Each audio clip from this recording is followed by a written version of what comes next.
folks, Professor K here. I am so excited because this week we're going to start learning the Adobe Creative Suite, starting with Adobe Illustrator.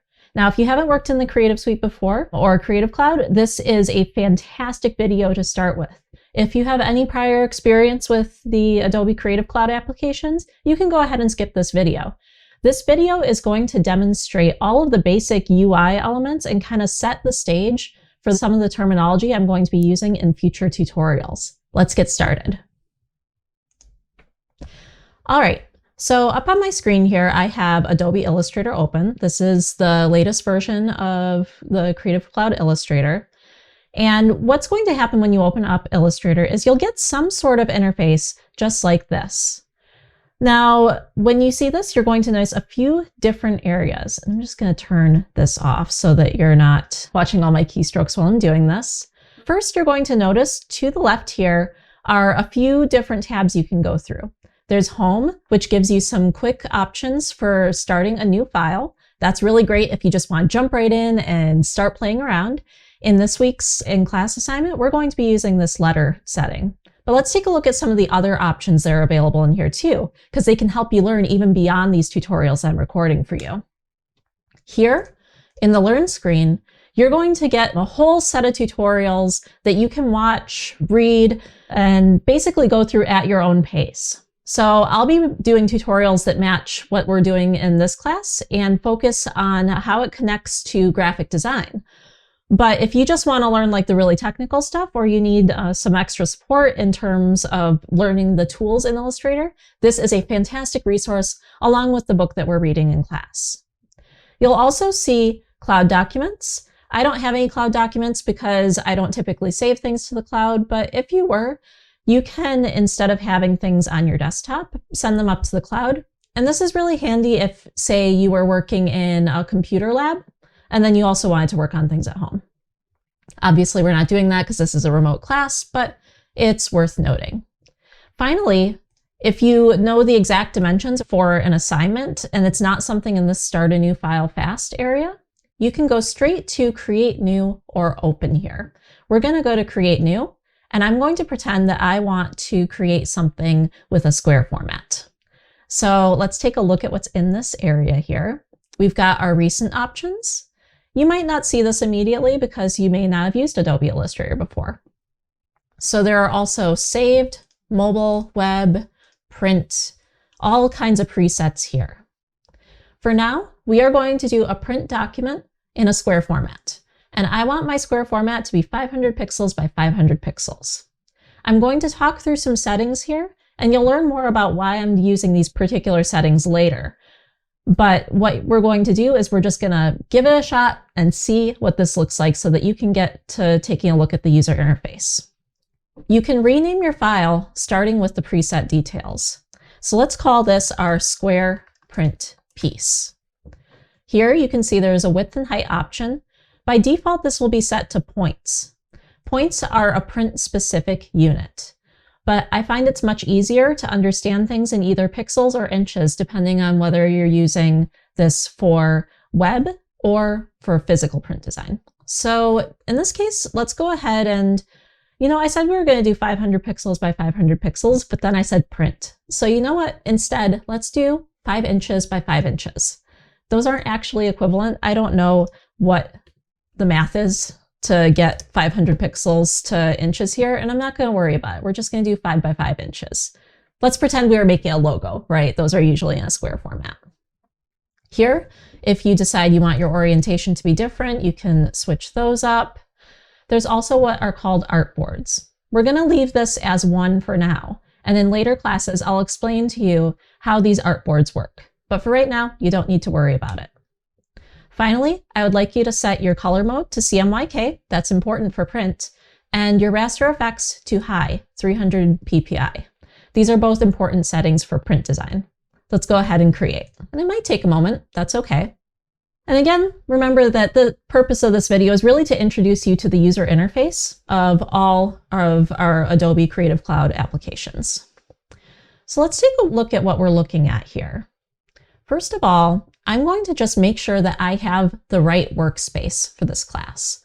So since I've used this software before, this might look different than what you have installed. So I'm going to double check and just make sure that I have the same workspace as you.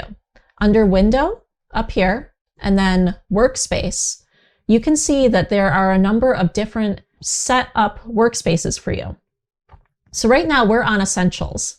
I'm going to try a few different ones just to show you how the interface changes if you experiment with them. So let's see what we've got here. We've got Essentials Classic. And notice that many more things show up throughout here. For this class, I find it easiest to use Essentials Classic. So that's what we're going to be using. Make sure that you have your workspace set to Essentials Classic.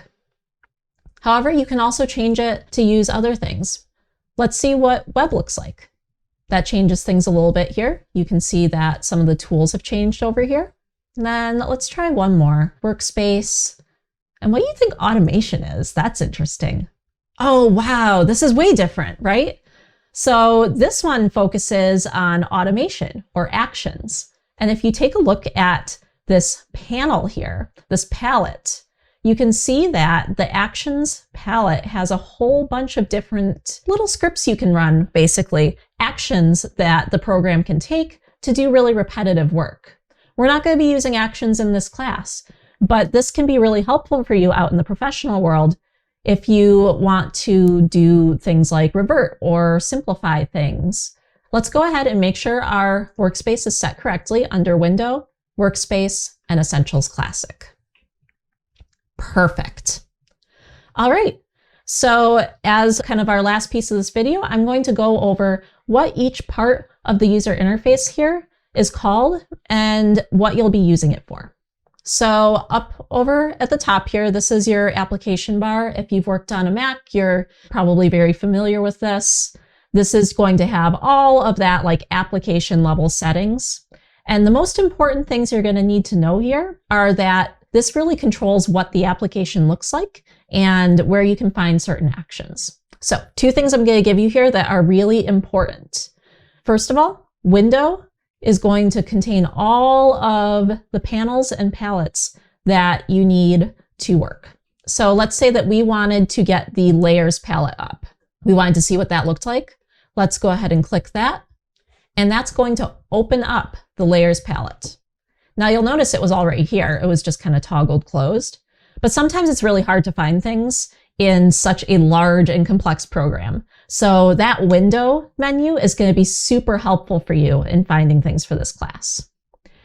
Now, if you know what something's called, like there's a whole bunch of different stuff you can do here, then we're going to learn a lot of it in this class. But sometimes you know what something's called, you remember something from class, but you don't know where on earth in the menus it is.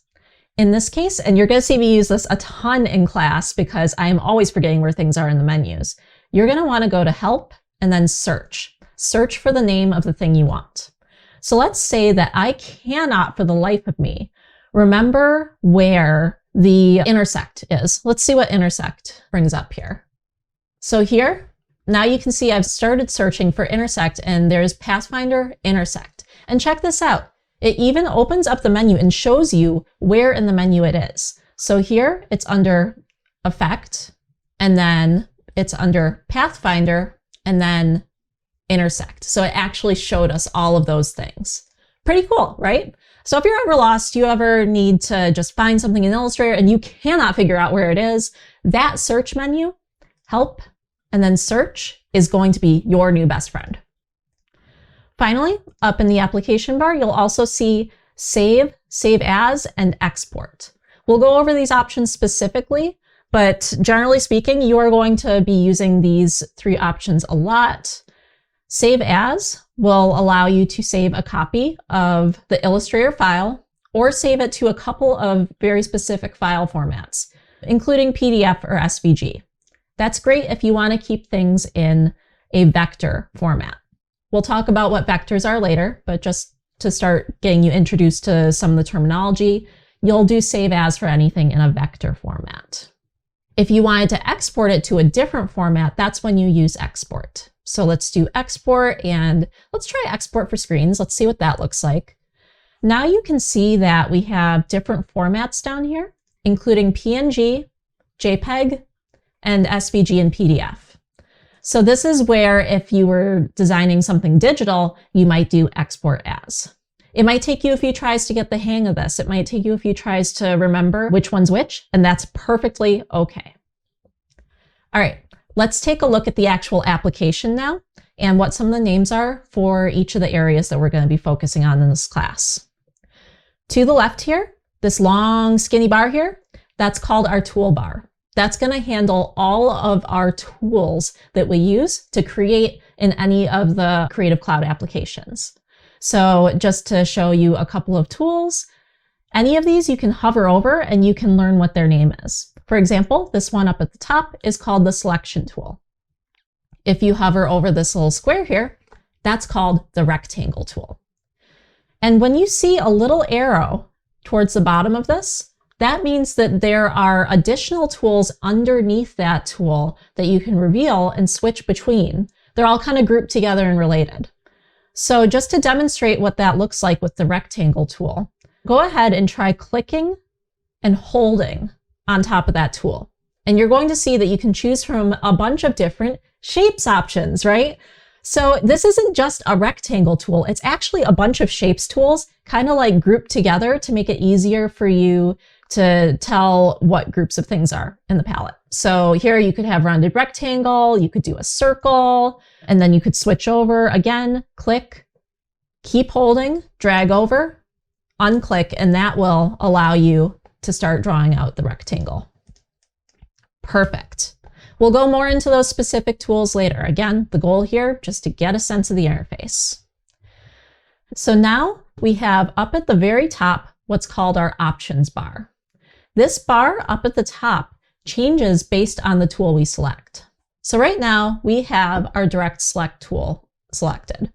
But what would happen if we chose a different tool? Let's try the type tool. I'm going to click this. And did you see that? Keep your focus over here. I'm going to switch it one more time. Okay, so here, selection tool. And again, watching over in the middle here, right below the application title, I'm going to switch to the type tool. Did you see how that changed? So here we have some specific options that are just for the type tool.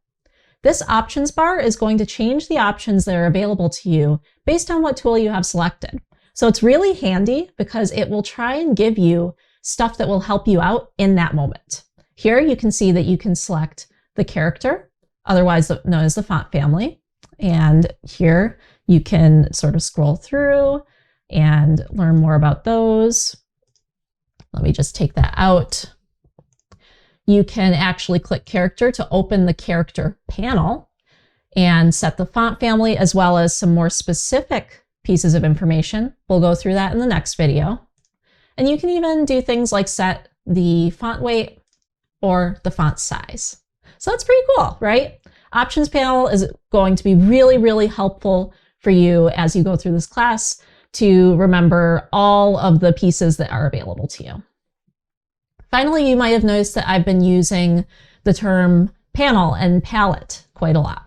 So over here, to the right here, these are sometimes interchangeably referred to as panels or palettes.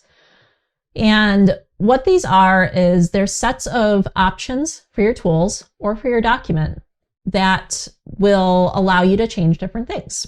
So for example, here is the properties panel. And in the properties panel, we can change the appearance of the fill, stroke, we can change colors, things like that.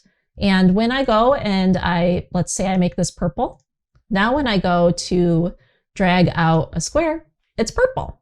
So that's the kind of thing that handles. You can do the same thing in your toolbar in the lower left here. So notice how we have a fill and a stroke. That controls the same thing. It's not unusual in Adobe programs for you to be able to control things in a few different places. Let's see what else we have. We have the libraries panel. This is probably not going to have anything in it for you just yet, but we will be using the color aid library in one of our feature assignments. So the libraries panel will be over here. It won't have much for you right now. You can turn on rulers and grids from here. This is really handy to help drag out guides. So clicking and dragging, I am just kind of putting these guides on the page. And guides will help you keep things nicely aligned. I can right-click or control-click if you are on a Mac and change the units on a ruler as well. So sometimes these might not be in the units you expect, and that's totally fine. If you don't want this guide anymore, all you have to do is click it so that it is blue and selected, and then hit the delete key on your keyboard. If you wanted to turn on a grid, you could do that from here too. I would highly recommend giving these a try and seeing what helps you. Finally, the last one that I want to make really visible to you right now is this layers palette. We'll talk more about how the layers palette works when we actually get into doing some work in Illustrator, but I want you to be aware of the layers palette mostly because it controls how things sit on top of or in front of each other. So let's go ahead and just draw out two rectangles to show you what that looks like. I'm going to select my rectangle tool, and then down here, I'm going to click once on my fill. Actually, I'll click twice. And that will bring up a color picker. I'm gonna pick, in this case, this nice hot pink. I like pink. Hit OK. Now we have a fill pink and no stroke. Let's go ahead and draw out a square. You can hold down Shift while you're clicking and dragging to create this. And now you can see in the layers panel, if you click this little arrow, you can see there's a rectangle. Let's even make this a little bigger so it's easier to see. I did that just by clicking and dragging the bottom using this little diagonal arrow that shows up. Next, let's click this and then use our Option key. I'm just going to turn back on my keystrokes here so you can see. Let's use our Option key to click and drag it on top. And now with this selected, you can see it's selected because it's blue, we will double click the fill and change it to something different. Let's make it a nice dark blue. Awesome, two shapes. And in our layers panel, you can see that there are now two shapes inside of layer one. So what's important is if you wanted to say have this pink shape on top of the blue, all you would do is click and drag in your layers panel, and that would flip it up. You can also use keyboard shortcuts to do this. So Shift, Command, and then left bracket will send things all the way to the back. Shift, Command, right bracket will send them all the way to the front. So that's all I've got for you today. That is an overview of Adobe Illustrator and the general Adobe Creative Cloud user interface. Those same tips and tricks will help you across all of the applications that we're learning in this class, particularly Photoshop, Illustrator, and InDesign.